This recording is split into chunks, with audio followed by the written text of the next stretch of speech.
So maybe you've heard of that huge Top Gun copyright lawsuit that's making its way through the courts right now, the one that's threatening to derail 2022's biggest theatrical release in its tracks. Okay, that's just another day in the office for a lawyer who, if you believe the movie studios, has made his sole goal in life to be the iceberg to the studio's Titanic. Today, we're going to be talking about Marc Toberoff, Hollywood's most hated lawyer. Marc Calderaro, attractive nuisance.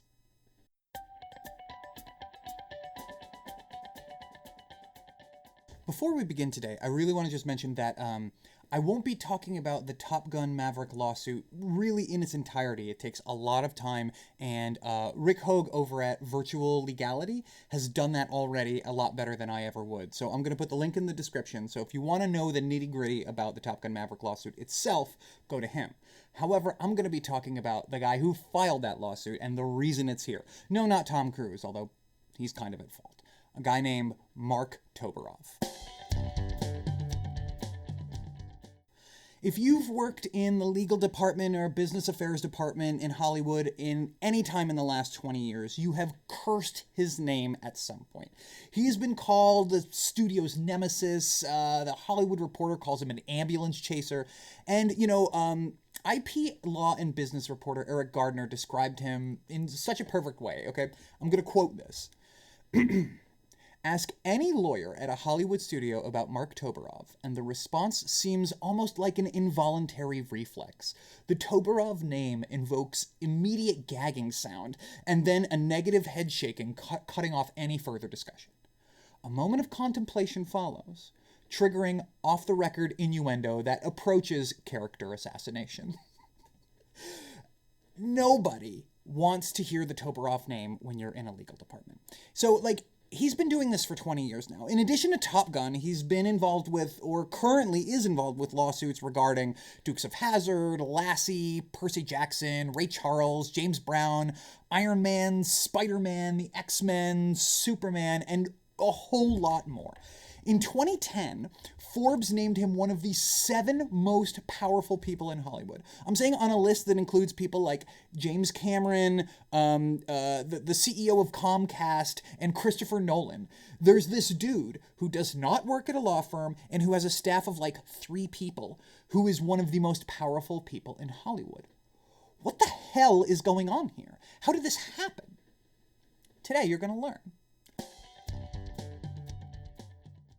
Well, to learn the story of a lawyer who always wanted to be a creative but then found his niche being an irremovable thorn in the side of Hollywood legal departments everywhere, we need to go in the Wayback Machine to one of the most important people in old Hollywood law who didn't work at William Morris or CAA. I'm talking about a guy named Sheldon Abend. So Sheldon Abend was a New York native who fought in the ring and worked as a tugboat coal stoker. But eventually, in the mid to late 20th century, he became this eccentric literary agent, or literary researcher, as he would call himself. Basically, what he would do is he would buy up literary estates from authors, and he also would represent some estates from some of those people. Some of the famous people's estates that he represented were like George Bernard Shaw, Tennessee Williams, David Selznick, and, importantly to our story here, a guy named Cornell Woolrich. Cornell Woolrich wrote the short story It Had to Be Murder, which Alfred Hitchcock based Rear Window on. A litigious stalwart he was, Abend became famous by suing just a bunch of people and studios. Most famously, his dogged, seemingly quixotic lawsuit against MCA, Alfred Hitchcock, and Jimmy Stewart regarding the film Rear Window. If you haven't seen Rear Window, you should definitely watch it. It's about Jimmy Stewart being a wheelchair-bound perv, basically. Nobody kind of believed he would succeed at the beginning, but he eventually won in the Supreme Court in a case called Stewart v. Abend, and it became known as the Rear Window case. And in fact, it is so famous that out of the case came something called the Abend Rule, which kind of honors this historic victory. So what the hell is going on here, okay? All right, I'm going to try and stay away from legal mumbo jumbo as much as I can, but I got to get into it a little bit so that you can understand what's going on.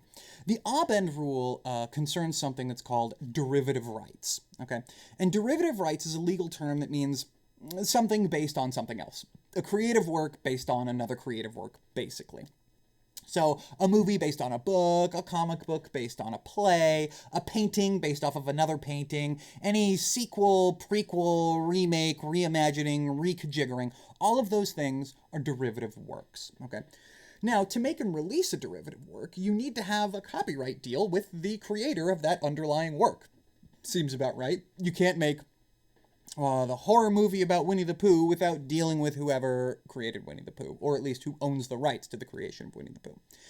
Basically, the Abend rule says you can't continue to distribute a derivative work if it's A, during a specific copyright renewal period, B, the author is dead, and C, the author's heirs haven't specifically granted the producer the rights to the underlying work. Basically, what was happening in this case is that ABC was showing Rear Window on TV.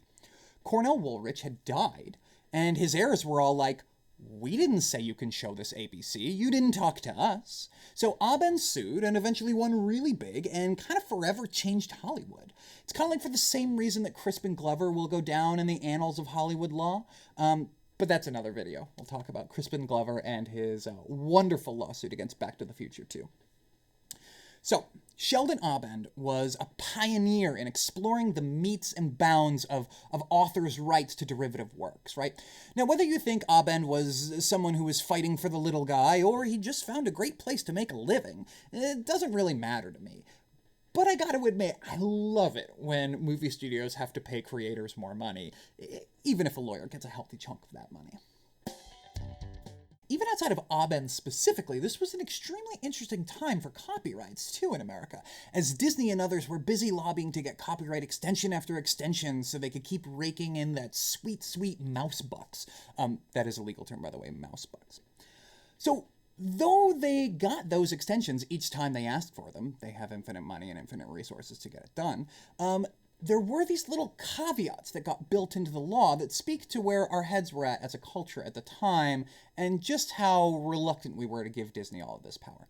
Both the Copyright Acts of 1976 and 1998 contain these caveat provisions that allow heirs of a work to terminate copyright assignments after a certain amount of time. For any of you crazy people who like to read legal statutes, it's Section 203 of the 1976 Act and Section 304 of the 1998 Act.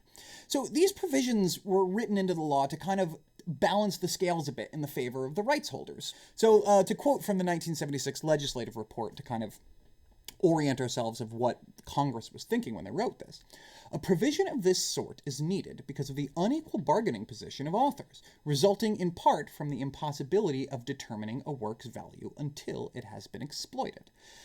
Eric Gardner's article quotes Lon Sobel, a professor at Southwestern Law, when they say, each time Congress extended the term, they had to decide who would benefit from this extension most, the people who bought the copyright or the copyright creator.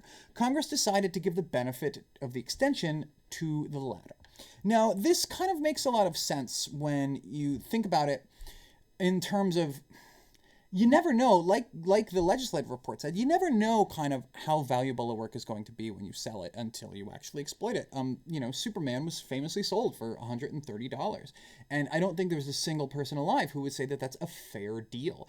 At the time, it might have been a fair deal, but time has made it unfair. And so these sort of termination provisions are a way to kind of give back a little to the heirs of people who made that unfair deal, even if they made it knowingly, knowingly and willfully, and even if at the time it wasn't actually unfair.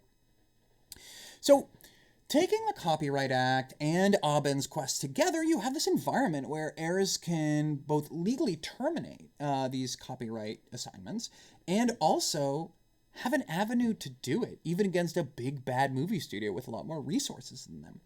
And on top of that, As the 1990s approach, both remakes and big screen adaptations of TV shows are becoming all the rage. So among these three things, now you have the makings, right, for creators and their heirs to kind of just like claw back some money from the studio. But Abend's really old now. And Abend was never really a lawyer. He was just a weirdo literary agent who kind of like had some fun, right?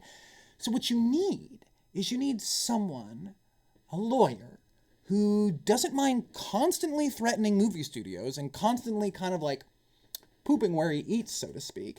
And he doesn't mind being the most hated person in Hollywood. Enter Marc Toberoff.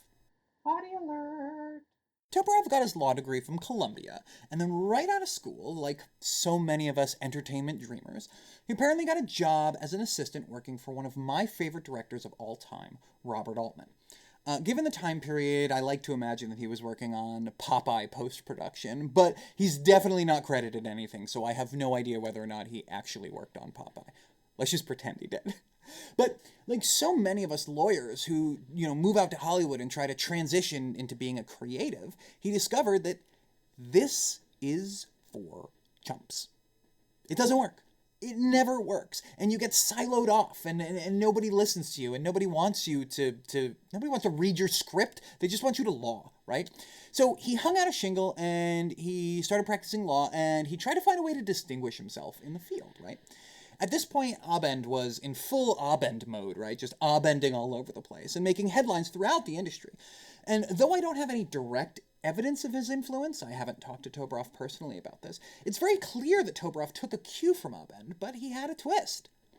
Abend was a literary researcher who just kind of did lawsuits on the side, but Toberoff was a God's honest lawyer. He wasn't interested in owning any of these rights himself like Abend was. He would just sue on the behalf of authors and their heirs, right? He was a more dedicated version of Abend. And so kind of what happened was he just kind of honed in and wrecked Hollywood. So he struck gold and really made a name for himself in the late 90s when he won a stunning victory regarding Superman. Even the basic facts of this are a little nitty-gritty for non-legals, but bear with me. Okay.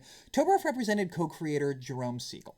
Siegel, the writer, and Joe Shuster, the illustrator, sold the rights to Superman in the late 1930s to Detective Comics for, as we said before, $130. Much later, after this paltry amount kind of made it into the press and everyone learned about how awful that deal was, Warner Brothers, who had bought the rights, agreed to make modest voluntary payments, kind of as a make-good, just so that, no one sued them, basically. Well, in 1997, heirs Joanne Siegel and Laura Siegel Larson, Siegel's widow and daughter respectively, acted to terminate their rights and enter into negotiations with Warner, according to, what we read in the statutes. After 4 years, they were really close to a deal, but then all of a sudden, Joanna felt insulted by the final draft agreement. The two women fired their lawyers and hired Toberoff, who launched a lawsuit. Now, years later, Toberoff would be sued by the studios for interfering with negotiations or whatever. So I don't know if the timeline of, I'm insulted by this thing that I've been talking to you about for 4 years, I'm firing my lawyer, and then magically discovering Toberoff is actually accurate, but that's the facts and evidence as we have them, and so I'll take them at their word. In 2008, it's decided that the rights did, in fact, terminate with respect to certain aspects of the Superman IP, and the Siegel's heirs were owed lots and lots and lots of residuals. Now, that's not the end of the Superman story, not by a long shot. There's still things ongoing right now. But at the time, this was an incredible victory that no one ever thought they could achieve. I mean, there were entire, creator legal funds for comic books industries in the 90s because comic creators were so disrespected in terms of their rights to things. So the fact that Siegel got this just, opened the floodgates, really. And Marc Toberoff's name became the most famous attorney's name in Hollywood. In 2004, Toberoff established Intellectual Properties Worldwide, which was being financed by some of the biggest financiers the world could find. And financiers the world can find. Get that out of here. In 2004, he established intellectual properties worldwide, which was being financed by some of the biggest financiers in the world. In 2010, as we said before, Forbes named him one of the 7 most powerful people in Hollywood. At this time, it bears repeating, he is not working at a major law firm, and he has a staff of like 3 people. It's just Toberoff doing all of this, just upending Hollywood. And Toberoff has said contemporaneously and before and after that, he said, I like to stand up for something I believe in, right? There is a deep division that exists between creative talents and corporate interest, which often results in the creative talents being taken advantage of. You need to pick a side of the fence you want to be on. And I really respect that, because he picked hard. He wakes up every day and just goes to battle against some of the most influential people in his entire industry and just wins against them time and time again. Because after this moment, he's off to the races. This is like the Dukes of Hazzard, the Lassies, the I Spies, all of those things everyone's just quaking in their boots about him, right? And the studios hated him so much that they started suing him in his personal capacity to try and get him to back off. And he didn't. It's amazing. So after the mayhem of kind of the late aughts, right, most legal departments in Hollywood just kind of learned to live with him, right? Lawyers are risk-averse people and hate unnecessary litigation. So the recommendations from those departments became, look, just make a deal with them and get him out of our offices, right? Every person I know who's interacted with Toberoff since 2010 has had the same reaction, right? Like, big boss says, just make him go away. Right? And so everybody just makes him goes away, and he gets his heirs and his clients a nice payday. Unless, of course, your name is Marvel. In 2009, the same year that Disney bought Marvel for $4 billion, the legendary comic book artist Jack Kirby initiated termination rights on such no-name properties as Iron Man and Captain America, and this suit could eventually encompass properties like Fantastic Four and X-Men as well. This was just the beginning. As the profits from comic book movies picked up, these notoriously disregarded interests of comic book creators started getting a second look. And representing the heirs of those creators became a really valuable commodity, and Marvel wasn't going to let anything interfere with their golden goose. So they sued Jack Kirby's estate. And then, when artist Larry Lieber and the estates of Ditko and Don Heck and Gene Colan and Don Rico, all responsible for properties like Iron Man, Spider-Man, and Thor, provided notice of copyright termination, Marvel sued them too. Now, this is not to say that the studios were wrong to sue. Factually, it's totally possible that they were right. Termination has to be within certain statutory windows and doesn't apply to works for hire, which is when someone is hired to make a work for someone else and works for hire. Look, if there's interest, I can make future videos that kind of go into the finer grain details of these lawsuits, but suffice to say that with the rise of IP-driven content, before making a derivative work, every business affairs department now had to go through one guy, Marc Toberoff. He's the one who is representing every single one of these comic book artists. It's pretty magical, really. He created this industry out of whole cloth and created this opportunity for these creators to kind of just actually cash in on something and not just watch it pass by as they sat back sad, from lost opportunities. I don't know. Kind of messed up that reading, but I think my emotionality comes through, so maybe I'll keep it in. Though his name has waned a bit in the last years because kind of there's less that makes it to court and there's less unclaimed territory in the industry anymore, the Top Gun Maverick case has roiled up all of those bad memories. And now Paramount is getting reminded of why they feared Toberoff's name in the first place. This lawsuit, filed in the midst of the most stunning theatrical release of the year, among other things, asked for emergency injunctive relief to pull Top Gun Maverick from theaters. Now, whether Toberoff and his clients succeed is kind of less important to me than knowing he's back, baby! In the end, you guys are probably asking yourselves right now, why am I so interested in this weird guy? What is it? And, look, I don't know him personally, but I do know many people who do, and multiple of them have said to me that in the end, Toberoff is a creative. He's not like a lawyer's lawyer. he always wishes he could have been a producer, right? Like, he left Columbia Law School to be a gopher for Robert Altman. Like, that's what he really wanted to do in life, but it just never really happened. And he had to carve himself another niche, right? Like, he's a producer on some of these derivative works like Piranha 3D and I Spy and the Roots remake and Hellraiser. Like, he's trying to do something, but it didn't happen. Just like it never happens for so many of us creatives in Hollywood. And that's kind of why I fell in love, right? Because there are a lot of people like me and like us in Hollywood, right? We're lawyers who love film. And we went to Hollywood thinking that we could leverage our smarts and our knowledge to, like, get people to make our script and get our dream creative project off the ground. And look, don't get me wrong. I'm proud of the creative output. But, like, it didn't happen. And everyone knows if you work in business affairs at an agency, you're never going to be an agent. And if you head up a legal department of a studio, you're never going to run the studio. There are exceptions, but those are the things we just tell ourselves over and over again so that we can sleep at night. What it is the truth is, nobody wants to read a lawyer's script. Everyone wants you to just shut up in law, right? The best you can hope for is kind of going home from your drudgerous business affairs job and in your spare time writing, I don't know, Juana Man and then maybe selling it. I'm pretty sure Juana Man was written by a lawyer, and I'm pretty sure that I applied as an associate at his firm. Maybe it was She's the Man. It was something with man and cross-dressing, I don't remember. But regardless, this is just how it is for lawyers out there. But Toberoff kind of, like, found another way. Toberoff kind of looked at what the system was presenting him, and he just kind of said no. And he carved a gap for himself so wide that every single person in Hollywood needed to learn his name. It's incredible.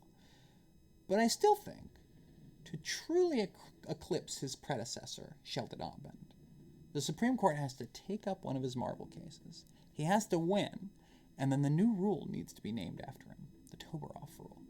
That's when Toberoff can really say he's become an indelible part of Hollywood, despite no one wanting him to be indelible. Good luck, Marc. We're all counting on you.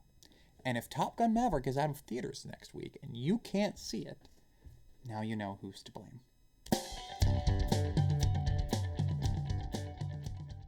Look, I hope you all have enjoyed this really weird, wonderful trip into this extremely esoteric topic. It's kind of weird. Even knowing about the Top Gun lawsuit at all puts you in a weird niche, and then giving a crap about who is even making the lawsuit is a whole nother level of esoteria. So if you're with me this far, awesome. Thank you. This is the sort of stuff that really interests me. And I hope to continue making content that does that. If you like this stuff, do the things that you're supposed to do. But even more so than that, kind of like reach out to me. Talk to me. Tell me what you want to see. Tell me what you liked. Tell me what you didn't like. I'm really, there's a lot of incredible people making content on YouTube. And there's a lot of incredible lawyers making content on YouTube too. So kind of making sure that I am able to be my own person. I'm going to follow the whims that I like, but there's a lot of whims. And if there's one thing I know, all you guys together know a hell of a lot more than I do. So talk to me. And let's make this a thing. Anyway, thanks for joining.